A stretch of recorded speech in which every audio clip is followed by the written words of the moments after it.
and you will be turning it in before you leave today. So since I'm not there, you guys have written instructions that you can follow, but just to make sure that there's no confusion, I'm going to kind of go through this with you guys. So this page just has a lot of information. You want to make sure that you've kind of read this, and that you maybe kind of highlight some of the key information. Like we need to know what are the differences between groups and periods. So like vertical columns, we call those groups or families. The horizontal rows on the table, we call those periods, okay?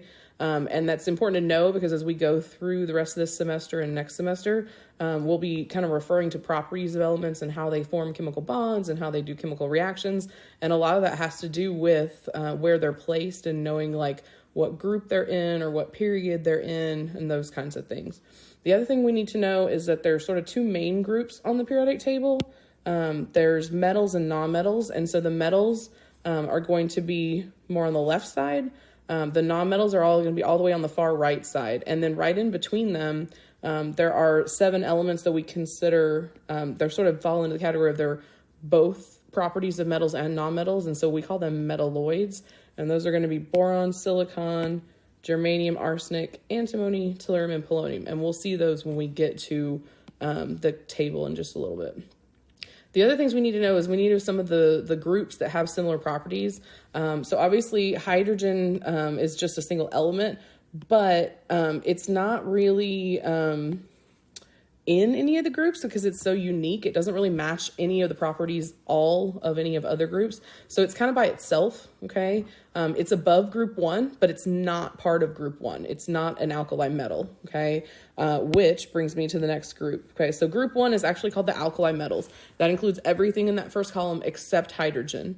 We need to know that like they're extremely reactive, okay? So reactive, in fact, that we don't ever really find them in their pure form in nature. They're so reactive that they're going to react with like, oxygen in the air or some other elements that might be around. And so typically they're going to be found in their compound form, okay? They're all silver colored, they're shiny, but they have a really low density and they're very soft, like so soft, you can actually cut them with a knife, even a plastic knife, which a lot of us, we don't think about that type of thing when we think about metals, because we think about metals being really hard. And that's true of a lot of metals, but alkali metals, that is not true of them. The group 2, okay, is called the alkaline earth metals. They're very similar to the alkali metals. They're just a little bit less reactive, and they're a little bit denser, okay, but they're still kind of that shiny silver color type of metal, and they're still relatively soft, okay? Once we get to groups 3 through 12, which are called the transition metals, this is where we start to find the metals that we typically think of as being metals, like gold, silver, platinum, iron, those kinds of things. And so they really vary because really there's 10 different groups here, groups 3 through 12. And so some of them are highly reactive, some of them are not really reactive. Their properties kind of vary over certain things, but the thing they do have in common is that they're all shiny and they're all really good at conducting heat and electricity. So kind of just keep that in mind for that group. The next one on here are the Lanthanides and Actinides. These are going to be the 2 periods or those 2 rows that are at the very bottom that kind of stick out. They're still technically considered metals, but they're all very shiny and they're really reactive. And in fact, the very last spot, the bottom row, the actinides, they're all actually radioactive and they're very unstable. So that's things like plutonium and things are down there. The next one, group 17, is called the halogens. This is fluorine, chlorine, bromine, iodine, and astatine. They're all nonmetals. They're all very reactive. So these are the most reactive nonmetals, kind of like the alkali metals were the most reactive metals. But because they're nonmetals, they're very poor conductors of heat and electricity. And they're all different states. Like iodine's a solid, but bromine's a liquid, and then fluorine and chlorine are gases, okay? The very last group, group 18, we call the noble gases. They're noble because it's kind of like they don't want to interact with the riffraff on the rest of the table. So it's kind of like their nobility and they're like the rich people. And the reason for that is they all have a full shell of valence electrons, so they don't want to react with anything. So a lot of times you'll hear them being described as inert, which means that they don't react to with any other elements to form compounds. And the reason they don't react is because they don't need to. They don't need any extra electrons, or they don't need to get rid of any. They have the perfect amount already. But all of them are colorless, odorless gases at room temperature, and they're all found in the atmosphere and like the air on the earth in small amounts, okay? So this is your blank table, and then at the bottom you can see you have a spot to kind of color in your key, all right? So going to our instructions here, I'm going to go ahead and get started. So the first one says to highlight the numbers for the period. So it says horizontal rows are called periods. They're labeled 1 through 7. Okay. And it says highlight the numbers with a pink highlighter. So those are the ones all the way over there on the left side of the table. So I'm going to kind of zoom in so I can see mine a little bit better. Okay. And you're obviously probably going to highlight hopefully a little neater than I am, since you're doing it on paper, but that's kind of what you're going for with highlighting those 7 numbers for the 7 periods. Okay. And then make sure that you come down here and you highlight your box for periods. So that's on your key. Number 2 talks about the columns. So it says the vertical columns, they're called groups or families. They're labeled 1 through 18. There's 18 of them. So we're going to highlight their numbers yellow. So kind of go across.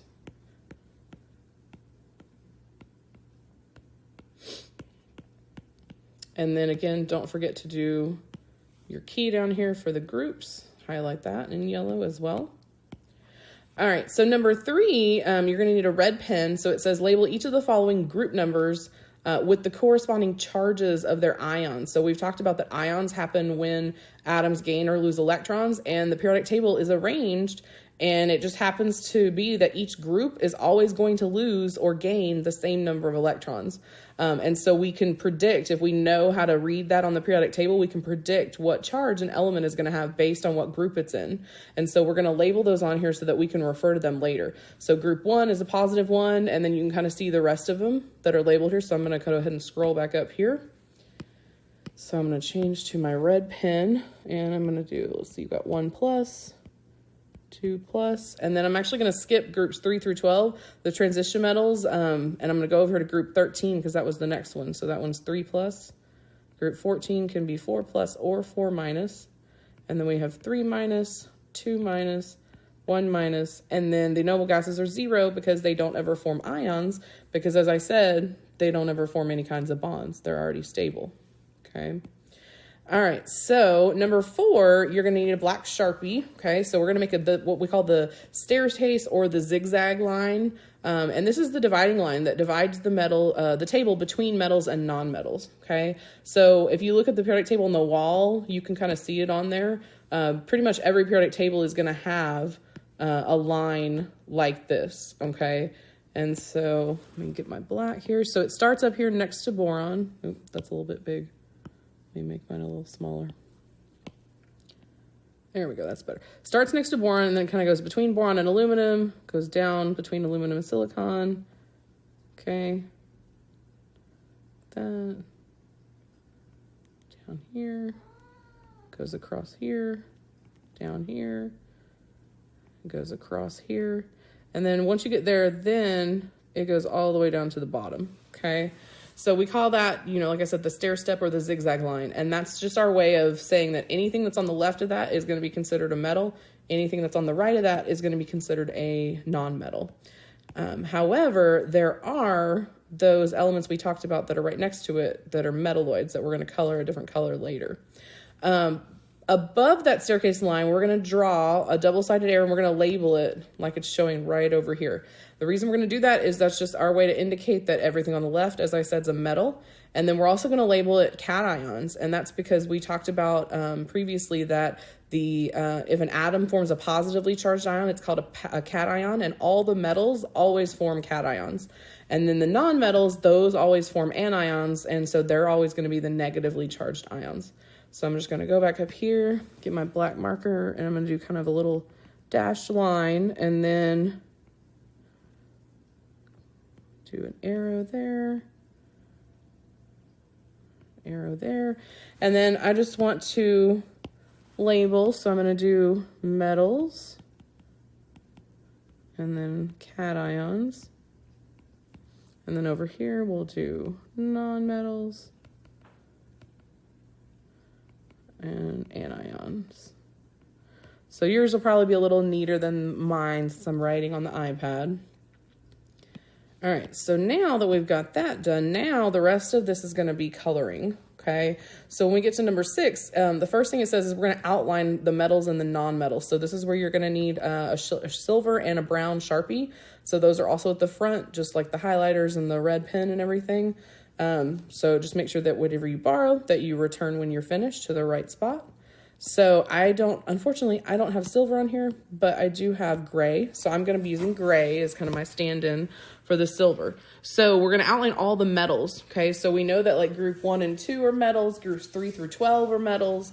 And then those 2 rows at the bottom, those are all metals. Okay. And then there's a few more over here on the right that are also metals. So hydrogen though is not a metal. So I'm going to start my line here. Okay. And then I'm going to go down. I'll go down the edge all the way here.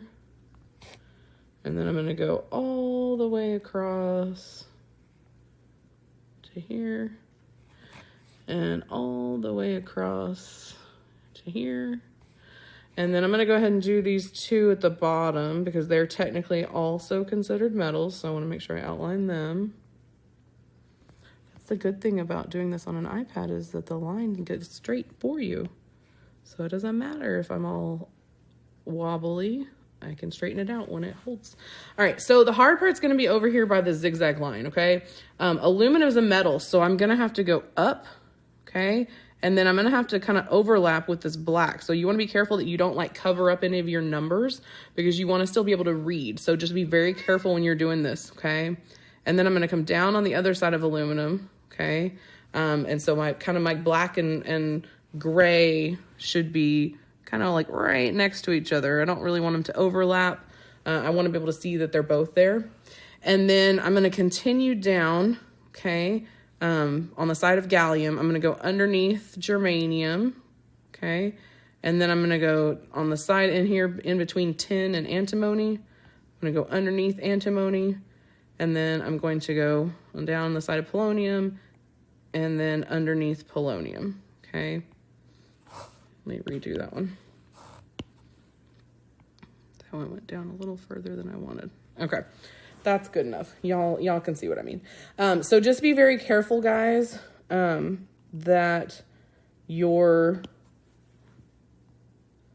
silver and black aren't totally like covering each other, okay? Let me redo these. I don't like how that looked.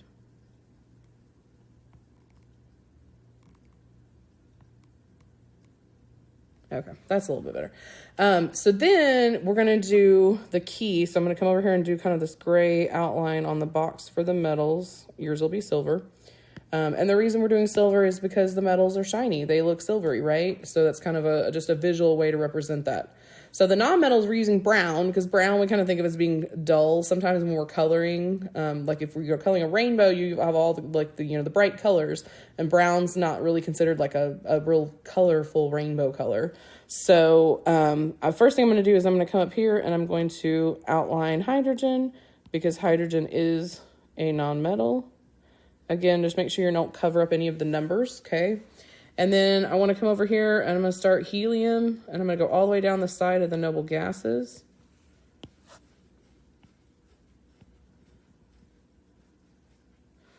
And then I'm going to go right to these 2.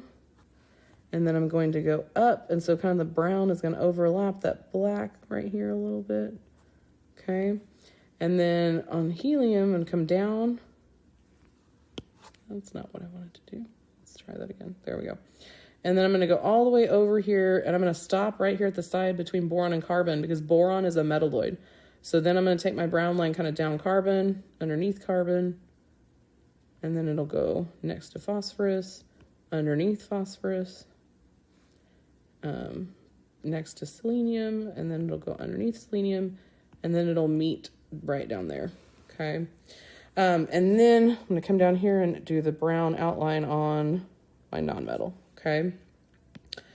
All right, so again, be careful when you're over here doing where like the brown, black, and silver all kind of almost overlap in some areas around where that zigzag is. Just be careful that you don't accidentally cover up any numbers or letters. You want to make sure you can still read everything and make sure that it's neat, okay?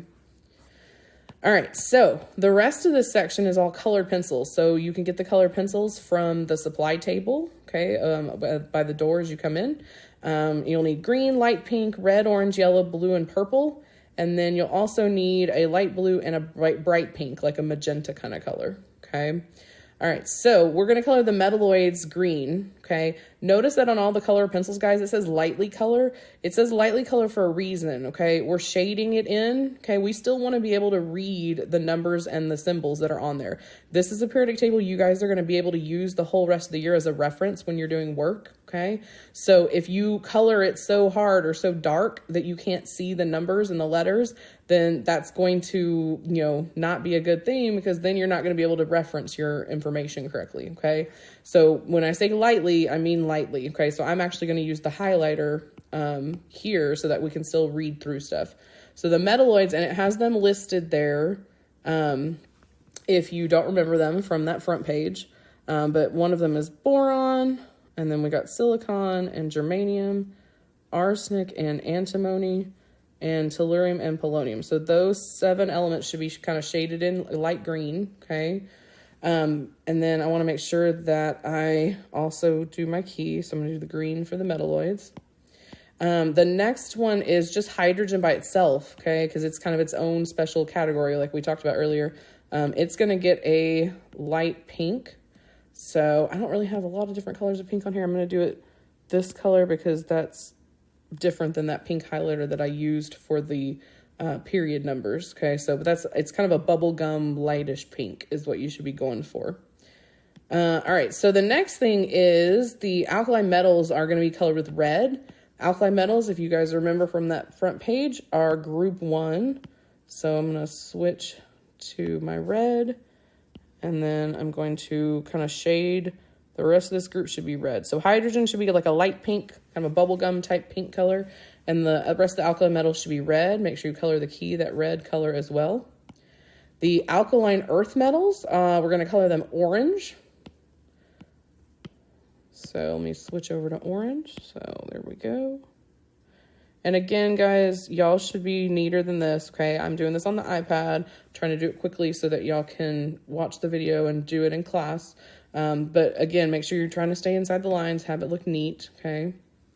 All right, so then we have the transition metals are going to be yellow. So the transition metals, remember, that's like groups 3 through 12. So that's a lot of groups, okay? So I'm actually going to come down here, and we're going to go all the way across, and we'll stop right there. Okay, and so then all of this is shaded in yellow, okay? Let me color in all the spots that I missed.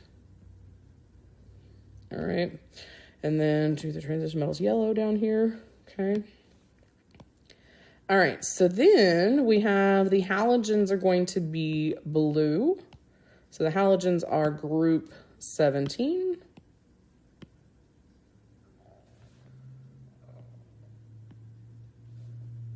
I don't like that dark blue. Let me switch to a different blue. That's better. So group 17, the halogens are going to be blue. And then do my key for the halogens, blue. And then the last one on here is the noble gases. We're going to color them purple. So that's helium all the way down to the bottom. And then do our key for that one. All right, so then the lanthanides and actinides are really all we have left, okay? They're a little bit tricky because we already outlined them in silver because they are technically metals, but they're also technically transition metals as well as being kind of their own groups. And so what we're going to do in order to indicate that is we're going to divide all their boxes in half diagonally. And then the top half will be colored yellow. The bottom half will be a different color just to indicate that they are their own specific group, okay? Because really what happens in reality on the periodic table is that these two periods here, they actually slot in right here. They go into the last periods, periods 6 and 7, in between like barium, lanthanium, and then radium and actinium, okay? And so really they're part of that yellow group. They're part of the transition metals. And so that's why we're going to kind of divide all of their boxes in half, okay? So let me erase those lines, okay? All right, so I'm going to kind of diagonally divide all of these. Now you can get a ruler if you would really like it to be precisely straight. I'm just kind of doing it quickly here. Rulers are on the supply table in the crates. If you guys, any of y'all want to use them, feel free. Just make sure you put them away when you're done. And then I'm going to go ahead and divide the boxes here on the key, okay? And then the top half is going to be colored yellow for each one. So I'm going to go ahead and switch over and we'll color the top half yellow. Make my pen a little bit smaller here.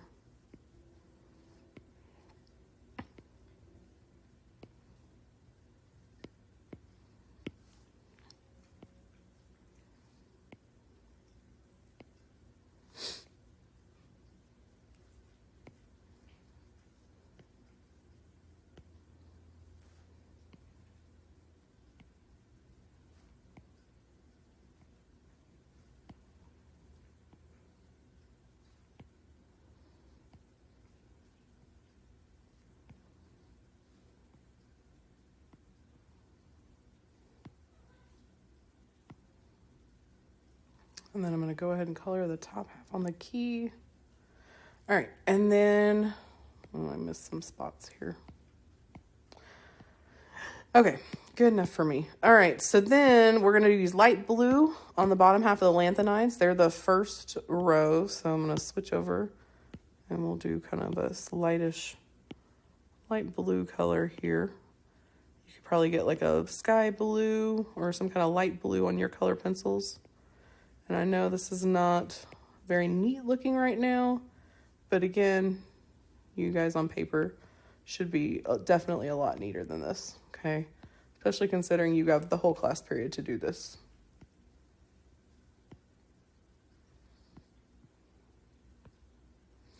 All right, and then we need a bright pink for the actinides.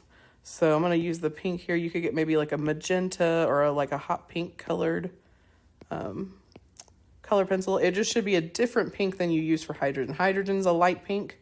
These are going to be a bright hot pink magenta type of color, okay?